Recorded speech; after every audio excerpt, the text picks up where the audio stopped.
Hello everyone. Welcome to my channel Learn English Winglish Marathitun. So far we have learnt in detail all subtypes in present tense. आत्तापर्यंत आपण वर्तमान काळातील सर्व उपप्रकार सविस्तररित्या शिकलो आहोत. Let's start with past tense now. आता आपण भूतकाळ शिकायला सुरुवात करूया. So today we will learn in detail how to form affirmative sentences in the simple past tense. तर आज आपण सविस्तररित्या सिंपल पास्ट टेन्स मध्ये म्हणजे साध्या भूतकाळातील अफर्मेटिव्ह सकारात्मक वाक्य बनवायला शिकूया. The simple past tense, often just called the past tense, is easy to use in English. Simple past tense ज्याला नुसतं पास्ट टेन्स सुद्धा संबोधलं जातं तो इंग्रजीमध्ये वापरणं खूप सोपं आहे. If you already know how to use the present tense, then the past tense will be easy. जर तुम्हाला प्रेझेंट टेन्स म्हणजे वर्तमान काळ व्यवस्थित माहीत असेल तर पास्ट टेन्स समजणं सोपं होईल. मी डिस्क्रिप्शन बॉक्समध्ये प्रेझेंट टेन्सच्या व्हिडिओची लिंक देत आहे. परत सराव करा. In general, the past tense is used to talk about something that started and finished at a definite time in the past. सामान्यतः ज्या गोष्टी भूतकाळातील ठराविक वेळी सुरू झाल्या आणि संपल्या त्यांच्याबद्दल बोलताना पास्ट टेन्सचा वापर केला जातो. आपल्या ग्रामर प्लेलिस्टमधील पूर्ण वर्तमान काळाच्या व्हिडिओमध्ये आपण पाहिलं भूतकाळासाठी सिंपल पास्ट किंवा प्रेझेंट परफेक्ट टेन्सचा वापर करता येतो. फरक एवढाच की वेळ महत्त्वाची असेल तर सिंपल पास्ट टेन्स वापरायचा नाही तर प्रेझेंट परफेक्ट टेन्स वापरायचा. Let's see how to form the past tense in English. आता आपण इंग्रजीमध्ये पास्ट टेन्सची रचना कशी करायची ते पाहूया. The main rule is that for every verb in English there is only one form of it in the past tense, that is the second form. मुख्य नियम असा आहे की इंग्रजीमध्ये प्रत्येक क्रियापदाचं सर्व कर्त्यांसाठी एकच रूप आहे आणि ते म्हणजे दुसरं रूप. Exception is the past tense of to be, which has two forms, was and were. फक्त अपवाद म्हणजे to be या क्रियापदाची was आणि were ही दोन रूप आहेत.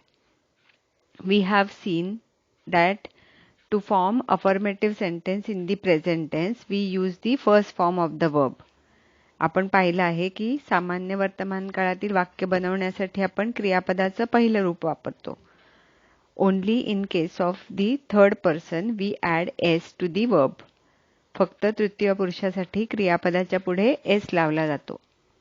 For example, verb want. In simple present tense, we say I want, we want, you want, they want, he wants, she wants, it wants. उदाहरणार्थ क्रियापद want म्हणजे हवं असणे. साध्या वर्तमान काळात आपण म्हणतो I want, मला हवं आहे. We want, आम्हाला हवं आहे. You want, तुला हवं आहे. They want, त्यांना हवं आहे. फक्त तो ती ते साठी आपण he wants, she wants and it wants असं म्हणतो. म्हणजे त्याला हवंय, तिला हवंय आणि ते सुद्धा it म्हणजे नपुंसकलिंगी एकवचनी मांजर, कुत्रा किंवा काही. सो त्याच्यासाठी आपण सर्वनाम it वापरतो. But to form affirmative sentence in the past tense, we have to use the simple past or second form of the verb for all subjects. पण भूतकाळात सकारात्मक वाक्य बनवताना आपल्याला क्रियापदाचं भूतकाळातील रूप म्हणजे दुसरं रूप वापरावं लागतं आणि ते सगळ्या सब्जेक्ट्स म्हणजे कर्त्यांसाठी उपयोगी येतं. The past tense or the second form of the verb want is wanted. Want ह्या क्रियापदाचं भूतकाळातील रूप म्हणजे दुसरं रूप आहे wanted. Wanted is used as the past tense for all subjects or pronouns. Wanted हाच शब्द सर्व कर्त्यांसाठी आणि सर्व नामांसाठी पास्ट टेन्स मध्ये वापरला जातो, भूतकाळात वापरला जातो. तर मगाशी आपण पाहिलं I want प्रेझेंट टेन्स मधलं पास्ट टेन्स मध्ये होईल I wanted. I wanted, you wanted, he wanted, she wanted, it wanted, we wanted, they wanted. So you just have to learn one word to be able to use it in the past tense. त्यामुळे तुम्हाला फक्त भूतकाळात वापरण्यासाठी एकच शब्द पाठ करायला हवा. म्हणजे प्रत्येक क्रियापदाचं भूतकाळातलं रूप किंवा सेकंड फॉर्म आपल्याला शिकून लक्षात ठेवायला हवा.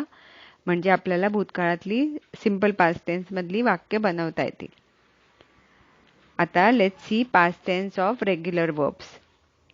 To change a regular verb into its past tense form, we normally add ed to the end of the verb. म्हणजे नियमित क्रियापदांचं भूतकाळातील रूप बनवताना सामान्यतः क्रियापदाच्या शेवटी आपण ईडी जोडतो. जसं प्लेचं प्लेड होतं. PLAY play, PLAYED played. Cook cooked, COOK त्याचं ईडी लावलं की COOK ED cooked. Rain rained, RAIN rain, RAINED rained. Wait, WAIT wait and WAITED waited. There are some exceptions with a slight change in the spelling which you have to remember separately. काही क्रियापद अपवाद आहेत ज्यांची spellings तुम्हाला लक्षात ठेवावी लागतील. त्यांना आपण इरेग्युलर वर्ब्स म्हणतो. So irregular verbs in the past tense, अनियमित क्रियापद भूतकाळातील. Irregular verbs are only irregular in affirmative or positive sentences. अनियमित क्रियापद ही फक्त सकारात्मक वाक्यातच अनियमित असतात. For example, the past tense of go is went. गोचं पास्ट टेन्स होतं वेंट, WENT. म्हणजे गो म्हणजे जाणं आणि त्याचं दुसरं रूप वेंट, WENT वेंट म्हणजे गेला असं होतं. It does not and in ED.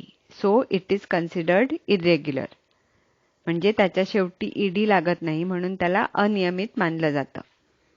The word went is used for all subjects. I, you, we, they, he, she, it. Went हा शब्द सर्व कर्त्यांसाठी म्हणजे I, you, we, they, he, she, it साठी वापरला जातो. I went to the beach. मी समुद्र किनारी गेलो किंवा गेले. He went to the park. तो बागेत गेला. She went to the zoo. ती प्राणी संग्रहालयात गेली. They went to the library. ते वाचनालयात गेले. Another example of an irregular verb is the past tense of eat is ate. दुसरं अनियमित क्रियापदाचं उदाहरण आहे eat, EAT eat म्हणजे खाणे आणि त्याचं दुसरं रूप आहे ate, ATE, ate म्हणजे खाल्लं. I will shortly upload the list of verbs with irregular second and third forms. लवकरच मी दुसरं आणि तिसरं रूप अनियमित असलेल्या क्रियापदांची यादी अपलोड करेन. Let's see some examples of affirmative sentences in the past tense. भूतकाळातील काही सकारात्मक वाक्यांची उदाहरणं पाहूया. Last night I played my guitar loudly and the neighbors complained. काल रात्री मी मोठ्यांदा गिटार वाजवली आणि शेजाऱ्यांनी तक्रार केली. इथे क्रियापद प्ले आहे, त्याचं पास्ट टेन्स प्लेड झालंय आणि नेबर्स कंप्लेंड. सो कंप्लेनचं पास्ट टेन्स कंप्लेंट झालंय. इथे दोन्ही ठिकाणी ED लागले. They came to our house last week. गेल्या आठवड्यात ते आमच्याकडे आले किंवा आमच्याकडे येऊन गेले. सो कम, COME कम म्हणजे येणे, त्याचा पास्ट टेन्स CAME केम म्हणजे आले. It rained yesterday. काल पाऊस पडला. काल मगाशी आपण पाहिलं रेन, RAIN रेन, त्याचा पास्ट टेन्स RAINED होतो, rained. Angela watched TV all night. अँजेलाने रात्रभर TV पाहिला. सो WATCH वॉच म्हणजे पाहणे, त्याचा पास्ट टेन्स WATCHED वॉच्ड असा झाला. John wanted to go to the museum. जॉनला संग्रहालयात जायचं होतं. सो वॉन्ट, WANT वॉन्ट, त्याचा पास्ट टेन्स झाला wanted, WANTED. We spoke after very long.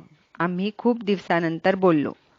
तो स्पीक, SPEAK, स्पीकचा पास्ट टेन्स होतो SPOKE, spoke. You cooked delicious meal when we visited you. आम्ही जेव्हा तुमच्याकडे आलो तेव्हा तू स्वादिष्ट जेवण बनवलंस. सो इथे दोन क्रियापद आहेत. कुक, COOK कुक, त्याच्या पुढे कुक्ड म्हणजे बनवलंस, आणि विजिटेड VISIT विजिट म्हणजे भेट देणे, त्याच्या पुढे ED लावलं म्हणजे आम्ही तुला भेटलो, VISITED किंवा तुमच्याकडे आलो. स्टडी दिस टॉपिक प्रॉपरली. ह्या टॉपिकचा चांगला अभ्यास करा. In the next grammar video, we will learn how to form negative sentences in the past tense. पुढच्या ग्रामर व्हिडिओमध्ये आपण भूतकाळातील नकारात्मक वाक्य कशी बनवायची ते शिकू. Thanks for listening. Bye for now. Happy learning.